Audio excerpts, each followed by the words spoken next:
Halo guys, Assalamualaikum warahmatullahi wabarakatuh. Gimana kabar kalian? Gimana kabar teman-teman semua? Semoga baik-baik aja ya. Oke, di video kali ini mari kita lanjutkan review dari drama. Bukan ya? Apa sih garingnya? Oke guys, jadi di video ini adalah video yang random sebenarnya yang tiba-tiba aku kepikiran mau buat. Dan ini juga by the way aku baru pulang kerja. Ini jam, ini sekarang jam 19.59 waktu Indonesia Tengah ataupun WITA ya teman-teman. By the way aku di Kalimantan Timur. Jadi 1 jam lebih cepat dibandingkan waktu Indonesia Barat. Oke. Nah, jadi di video kali ini aku mau kasih tahu sesuatu sama teman-teman karena selama kurang lebih 3 bulan terakhir itu tuh aku sedang menghadapi sebuah ketakutan nih teman-teman. Nah, ketakutan apa sebenarnya yang aku hadapin gitu kan? Nah, ini untuk yang ketiga kalinya selama aku nge-YouTube dari tahun 2019. Jadi, pada waktu itu aku ini yang ketiga kalinya seperti aku bilang tadi ya, kena copyright strike. Itu dua teman-teman. Itu tuh kan kayak riskan banget karena aku udah 3 kali bisa-bisa channel itu benar-benar kayak hilang atau dihapus gitu sama pihak YouTube-nya kan. Nah, aku pernah pertama kali waktu itu, terus yang kedua juga, dan 3 bulan yang lalu itu udah yang ketiga.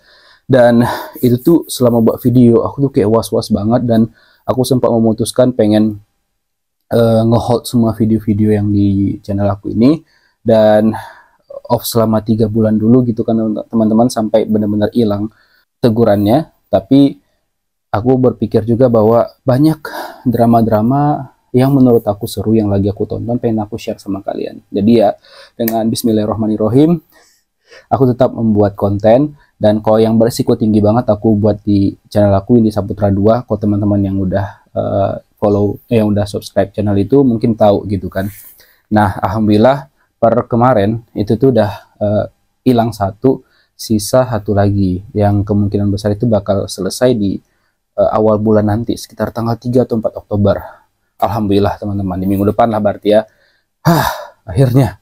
Jadi aku udah lumayan lega gitu teman-teman. Jadi bagi kalian yang memang memiliki konten yang sama dengan aku, dan khususnya bagi yang pemula, itu kalian juga harus hati-hati ya teman-teman. Karena ketika kita kena teguran yang seperti itu tuh bahaya banget, dan harus pintar-pintar ngedit, pintar-pintar milih drama atau film mau kita review. Karena itu adalah salah satu resiko yang harus kita terima gitu. Kalau misalkan konten kita itu seperti ini, seperti aku gitu, konten teman-teman semua, jadi pasti lumayan beresiko banget gitu kan. Jadi ya sudahlah gitu. Itu yang pertama. Nah, terus sebenarnya di sini juga aku menunjukkan beberapa peralatan yang biasanya aku pakai untuk ngedit ataupun untuk membuat konten gitu lah teman-teman. Jadi ya aku harap semoga dengan yang aku sampaikan ini teman-teman yang mungkin pengen menjadi konten kreator dalam hal dengan konten yang sama seperti yang aku buat, atau mungkin juga bisa memulai dengan menggunakan alat-alat sederhana seperti yang mau aku tunjukkan nanti. Semoga itu bisa membantu dan membuat teman-teman berpikir bahwa untuk memulai itu kita nggak harus memiliki alat yang kayak mahal banget gitu loh. Nggak perlu teman-teman untuk awal-awal. Nanti seiring waktu ketika channel kita berkembang dan kita sudah mulai mendapatkan penghasilan dari sana, nah dari sanalah nanti kita bisa sekalian gitu loh. Nah itu bakal sering berjalannya waktu gitu teman-teman. Nah jadi dulu aku juga ketika pertama kali ngonten di tahun 2019 itu bener-bener HP aku Asus Zenfone berapa gitu aku lupa. Waktu itu aku beli harganya sekitar 1.500.000 teman-teman. Jadi itu yang awal-awal aku pakai ngonten, dan ketika aku bandingkan sama yang itu kan masih sempat ada di video aku paling bawah, aku kan mau scroll. Ketika aku lihat itu tuh, wah, aku bandingkan dengan yang aku pakai sekarang, alhamdulillah aku udah dari 2021, alhamdulillah aku udah pakai iPhone. Dan yang sekarang aku pakai itu iPhone 15, dan aku nggak mau upgrade ke 16 karena aku pun upgrade iPhone ini bukan karena gaya-gayaan ya, karena memang kebutuhan gitu. Jadi karena aku anggap 15 ini masih oke, jadi aku nggak upgrade ke 16. Oke, itu udah di luar topik. Oke, jadi nanti aku bakal tunjukin ke teman-teman, dan aku bakal buat linknya nanti sekarang kan YouTube tuh sudah dikasih fitur kayak keranjang kuning di TikTok kali ya. Semacam itulah teman-teman. Nanti aku coba buat dan ini perdana aku ya. Semoga teman-teman kalau yang mau beli silakan. Kalau mau lihat-lihat dulu boleh. Kalau misalkan enggak juga ya sudah nggak apa-apa gitu teman-teman.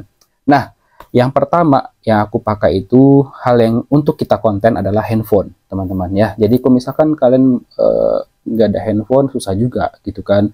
Karena misalkan kamera itu lumayan mahal dan juga lumayan ribet karena kita harus pindahkan filenya ke laptop dan harus ngedit dari situ, dan tidak semua orang juga punya laptop, ya nggak sih? Nah, jadi pertama yang harus kita punya adalah handphone. Nah, bebas walaupun kalian handphonenya mungkin yang harga di bawah 3 juta, nggak apa-apa. Aku juga dulu masih harga 1.500.000 itu aku pakai konten, gitu loh. Terus yang kedua itu teman-teman, kalau misalkan teman-teman pengen buat konten seperti aku, alur cerita gitu kan, karena banyak banget sebenarnya konten-konten kreator yang buat konten seperti itu gitu. Nah, apa sih yang aku pakai untuk ketika ngedubbing? Nah, ini kalian harus punya mic. Ini aku beli micnya juga. Ini mic yang mau aku sarankan sama kalian. Ini juga enggak terlalu mahal sih menurut aku ya. Ini tuh mereknya TNW. Itu tuh banyak banget berseliweran juga. Ini. Dan aku waktu itu beli sekitar 300 ribuan, kalau 200 ribu atau 300 ribuan kalau nggak salah teman-teman. Dan worth it banget, karena suaranya juga jernih, dan bisa juga connect ke Android maupun iPhone atau apapun itu. Merek handphonenya bisa connect. Itu aku konekin ke HP aku yang ini, yang Realme, itu bisa connect teman-teman. Jadi nggak masalah, kalau misalkan kalian mau nanti aku buat linknya, semoga bisa ya linknya ya. Oke. Nah, kalau misalkan teman-teman, misalkan, aduh 200 ribu, 300 ribu, mahal banget gitu kan. Oke, selain aku pakai ini, aku juga dulunya pakai ini guys. Nih, headset. Nah, aku juga nanti bakal buat linknya, headset ya. Ini aku nggak tahu merek apa. Headset bisa kalian beli di konter-konter HP juga, itu murah banget kan. Di bawah 100 ribu itu pasti ada headset gitu kan ya. Tapi nanti kalau teman-teman mau aku rekomkan headsetnya ya sudah, nanti aku buat di linknya gitu. Nah, terus yang ketiga adalah tripod. Ini aku pakai tripod sebenarnya. Nanti aku ini aku juga ada tripod yang lain yang merek ini, tapi aku rekomkan sih aku pakai sekarang, nanti mereknya itu Mixio kalau nggak salah. Itu juga murah banget, sekitar di bawah 150, aku lupa sih, pokoknya segitulah guys. Nanti aku buat juga linknya kalau misalkan kayak mau pakai, karena kalau keuntungan kita pakai tripod ketika kita mau vlog terus buat video kayak gini, itu tuh bisa ngebantu banget guys.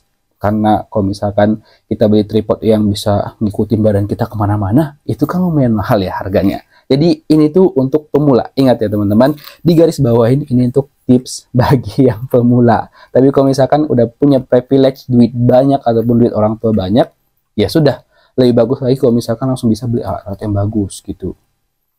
Terus ini di luar topik juga. Ini bukan peralatan untuk nge-YouTube ya, tapi ini aku baru beli kemarin di online shop. Itu harganya 160 ribu guys. Karena kalau aku beli earpod itu tuh kan mahal banget. Jadi aku belilah ini, mereknya Monster. Harganya 160 ribuan aja guys waktu itu. Aku beli baru datang minggu kemarin. Nanti aku buat juga linknya. Pokoknya ini juga worth it banget guys. Percaya deh sama aku. Dan ternyata suaranya juga jernih banget. Aku tuh nggak expect bakal sejernih itu suaranya. Nih, jadi isinya itu masih buka ya. Isinya itu kayak gini. Dan ini memang tipe earphone yang aku pengen. Yang bentuknya itu kayak gini guys. Nah, nanti juga kita dikasih charger sama buku panduan juga ada, sama tas kayak gini guys, sama ada gantungannya juga. Udah kayak orang jualan aku ya. Tapi ya semoga lah video ini ngebantu teman-teman kalau misalkan teman-teman sebagai pemula untuk YouTube gitu kan. Dan semoga tadi alat-alatnya ngebantu, dan itu adalah alat-alat yang cukup untuk teman-teman sebagai pemula nantinya gitu. Dan seperti biasa, kalau misalkan teman-teman masih bingung nih kan, gimana sih caranya untuk nge-YouTube, dan bingung syarat-syaratnya apa aja, sebenarnya itu banyak banget tutorial-tutorial yang dibuat di YouTube. Itu banyak juga YouTuber yang mereka khusus membuat tutorial-tutorial bagi pemula. Tapi kalau misalkan kayak masih bingung, ya nggak apa-apa, aku tuh insya Allah welcome teman-teman, kan langsung aja ke Instagram aku @windysaputra. Di YouTube aku juga aku cantumin tuh. Nah, di deskripsi di deskripsi profil ya itu ada. Jadi kalian langsung DM aja, insya Allah pasti aku balas, walaupun tidak langsung aku balas karena aku juga kerja teman-teman ya. Jadi biasanya aku balasnya itu ceknya di luar jam kerja, dan aku balas di luar jam kerja, biasanya ya di malam hari kayak gini lah gitu. Terus apa lagi ya yang mau aku sampaikan tadi ya? Untuk tips juga untuk YouTuber pemula itu ya. Jadi kalau misalkan kalian itu buat video, biasanya kan gitu, semangatnya di awal nih, semangat banget gitu kan. Nah, tapi ketika udah buat video, viewsnya itu kecil. Nah, biasanya langsung ciut dan sudahlah, pasti nggak mau lagi buat konten. Kebanyakan itu YouTuber pemula tuh kayak gitu tuh penyakitnya. Jadi jangan kayak gitu guys. Jadi itu emang proses yang kita harus laluin. Aku juga dulu kayak gitu. Bahkan juga dengan konten aku kayak gini, viewsnya juga naik turun kan. Apalagi sekarang juga nggak terlalu banyak. Tapi aku fine-fine aja, karena aku percaya bahwa views itu kayak fluktuatif gitu loh, apalagi dengan konten aku yang kayak gini. Mungkin konten yang kayak yang lain mungkin dia bisa konsisten gitu teman-teman ya. Apalagi aku juga pas ngedit video itu ada keterbatasan waktu, karena aku juga kerja, kadang sampai malam, kadang pulangnya itu di atas jam 10 malam. Jadi emang bener-bener kayak ngeditnya itu sederhana aja gitu, nggak bisa kayak YouTuber alur cerita yang ngedit itu bagus banget. Kadang-kadang aku juga pengen kayak mereka, cuma ya gimana lagi guys, aku sambilan kerja dan jam kerjanya lumayan ya. Oke, sedikit curhat ya, nggak apa-apa, yang penting gajinya lumayan. Alhamdulillah. Oke, gitulah teman-teman ya, ini sekedar video random aja sih, dan semoga teman-teman suka videonya. Sampai jumpa lagi di review drama nanti di weekend. Drama Blackout Snow White Must Die, itulah yang lagi seru banget kan, sisa 3 episode lagi. Semoga itu para Dakjal ya segera mendapatkan karmanya masing-masing. Dan yang baru review kemarin itu detektif kocak ya, Soul Busters. Kalau kalian belum nonton silahkan tonton, dan aku juga upload tadi siang drama seri Prancis, judulnya itu Parallels. Kalian juga boleh nonton, juga cukup seru dramanya ya teman-teman. Oke, itu aja guys, aku ini masih gerah banget, baru pulang mau mandi dulu, habis itu tidur. Oke guys, bye bye, assalamualaikum warahmatullahi wabarakatuh. Sehat-sehat kalian ya, jangan sakit-sakit. Oke.